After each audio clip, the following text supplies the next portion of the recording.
60 sekondes eiendomsinsig met Janet. Hallo, ek is Janet Becker. Kennis gee selfvertroue.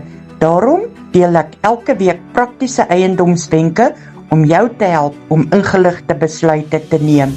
Ons gaan voort met die onderwerp goedgekeurde bouplanne. Die risiko lê nie net in ontbrekende planne nie. Die grootste risiko is nie die planne wat weg is nie. Die grootste risiko is wat ontdek kan word wanneer nuwe planne opgemeet en opgetrek word. Wat as die planne oor die boulyn gebou is? Wat as die aanbouings nooit goedgekeur is nie? Wat as die erf se dekking die maksimum oorskry?